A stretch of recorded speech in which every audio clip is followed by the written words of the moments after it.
¿Quién era Jeffrey Dahmer, el llamado monstruo de Milwaukee? Jeffrey Dahmer ha sido señalado como uno de los asesinos en serie más tenebrosos y sádicos en la historia de Estados Unidos. Esta fue la vida del llamado monstruo de Milwaukee.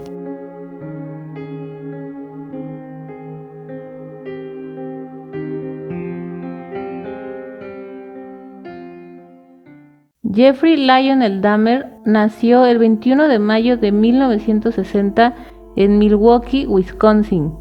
Creció en el seno de una familia de clase media, conformada por el padre Lionel Dahmer, químico de profesión, por la madre Joyce Dahmer, ama de casa, y por su hermano David Dahmer, 6 años menor que él.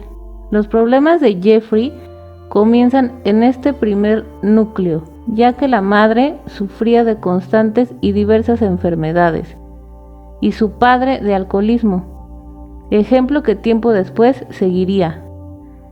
Además, debido al trabajo de Lionel, tuvieron constantes mudanzas, las cuales influyeron negativamente en el desarrollo de Jeffrey. Durante su infancia era un niño alegre, simpático y extrovertido, pero a los 14 años esto cambió. En este momento Jeffrey empezó a mostrar conductas extrañas, tales como la obsesión por recoger animales muertos y diseccionarlos para ver lo que tenían dentro. Estas conductas fueron escalando de nivel, a tal grado que encontrarlos muertos ya no le satisfacía, por lo que comenzó a matarlos él mismo. Además, en el libro A Father's Story, escrito por Lionel Dahmer, declara que a los 13 años su hijo le confesó su deseo de hipnotizar a un chico, hecho que le preocupó, pero decidió restarle importancia. Su personalidad comenzó a cambiar y ya no se relacionaba con nadie y apenas hablaba y reía. A los 18 años surge el desencadenante de sus problemas, el divorcio de sus padres. Este hecho lo llevó a refugiarse en el alcohol. Intentó estudiar la universidad tanto en Estados Unidos como en Alemania, pero en ambas le echaron por problemas de alcoholismo. Lo mismo sucedió cuando formó parte de la Armada de Estados Unidos. A los 18 años, en 1978, lleva a cabo el primero de sus 17 asesinatos. Su primera víctima fue Stephen Hicks, un hombre que encontró haciendo autostop. Le ofreció ir a consumir marihuana en su apartamento y eso hicieron. Durante el transcurso de la noche, Stephen decide que quiere retirarse, y Jeffrey, quien le tenía pavor al rechazo y al abandono, lo golpeó con una barra de hierro, dejándolo inconsciente. Posterior a ello, lo violó y metió en bolsas de plástico. Conservó el cráneo, el cual lavó, desinfectó y utilizó como herramienta de masturbación, cosa que haría más adelante con casi todas sus víctimas. Este primer asesinato fue el único que le causó remordimiento, por lo que decidió reprimir sus deseos sexuales, que iban estrechamente relacionados con la violencia, asesinato, mismos que había comenzado al tener desde los 14 años, como confesó durante su declaración.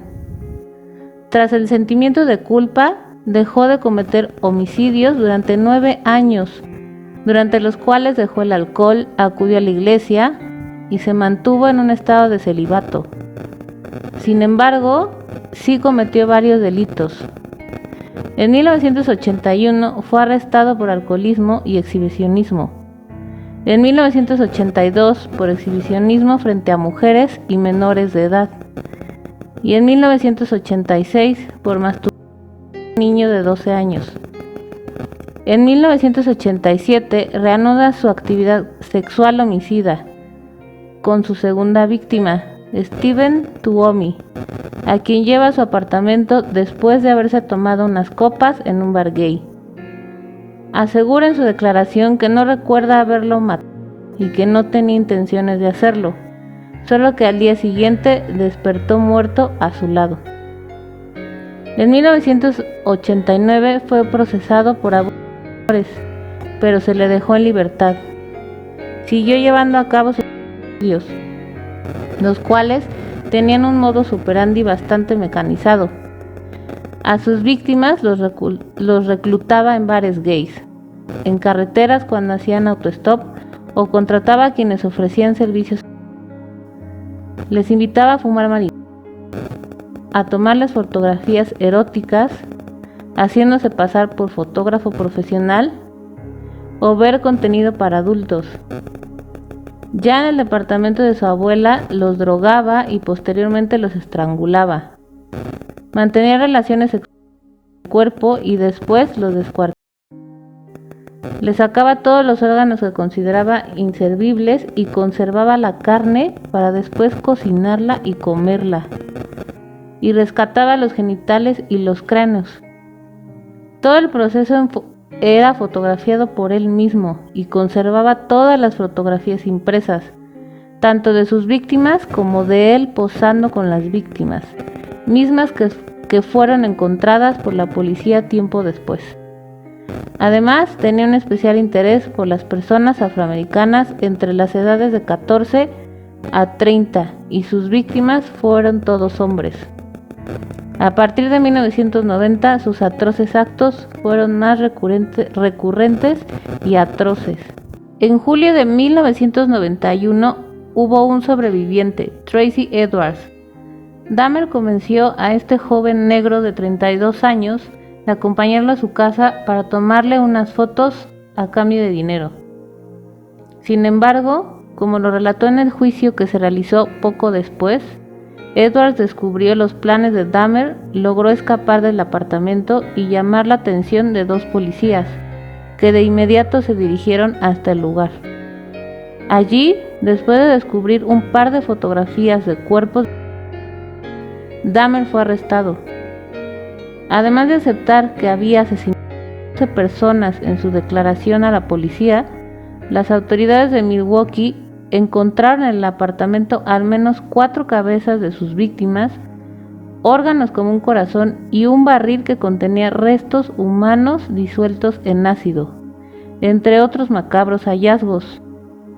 En su testimonio, Dahmer admitió que había cometido actos de canibalismo y necrofilia con los cuerpos de sus víctimas. Tras un corto juicio, Dahmer fue hallado culpable de al menos 15 asesinatos y condenado a igual número de cadenas perpetuas. Fue enviado a la prisión estatal de Ohio.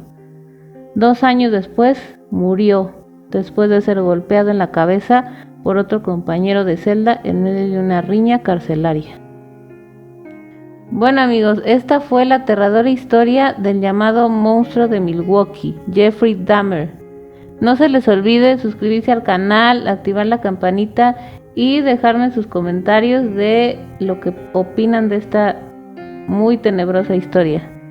Nos vemos, bye.